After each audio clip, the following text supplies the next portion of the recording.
എന്റെ പൊന്നുടപ്പറന്നമാരെ, നമ്മളെ പ്രശ്നങ്ങളൊന്നും ഒന്നുമില്ല. ഓരോ ജീവികൾ ഓരോ ദിവസം തള്ളി നീക്കാൻ വേണ്ടി കാണിക്കുന്ന അംഗങ്ങൾ കണ്ടുവെക്ക്. ഇന്ന് അച്ഛൻ്റെ ഹോസ്പിറ്റലിൽ നിന്ന് ഡിസ്ചാർജ് ചെയ്യുന്ന ഡേ ആണ്. എല്ലാരും തിരക്കായോണ്ട് ഞാനാണ് ഇന്ന് അച്ഛൻ്റെ കൂടെ ഇരുന്നത്. എന്താ ഇങ്ങനെ? ഉറക്കത്തിൽ എണീറ്റ് ഉടനെ തന്നെ ഞാൻ പോയി. കാരണം അമ്മയ്ക്ക് ഞാൻ വന്നതിന് ശേഷമേ വീട്ടിൽ വന്ന് ഫ്രഷ് ആവാനായിട്ട് പറ്റുള്ളൂ.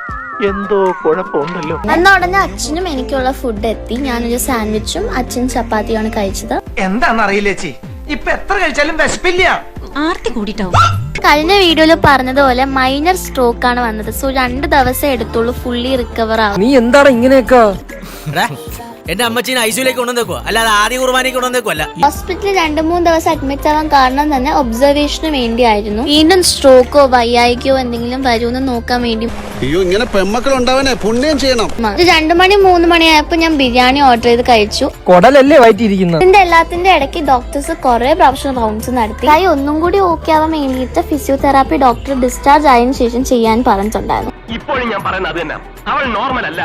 നോർമലായിട്ടുള്ള ഒരു പെണ്ണും ചെയ്ത കാര്യങ്ങളല്ല അവളുടേത്. രാത്രി അച്ഛന്റെ ഫുഡ് വന്നപ്പോ ഞാനും കുറച്ച് ഫ്രൂട്ട്സ് മേടിച്ച് കഴിച്ചു.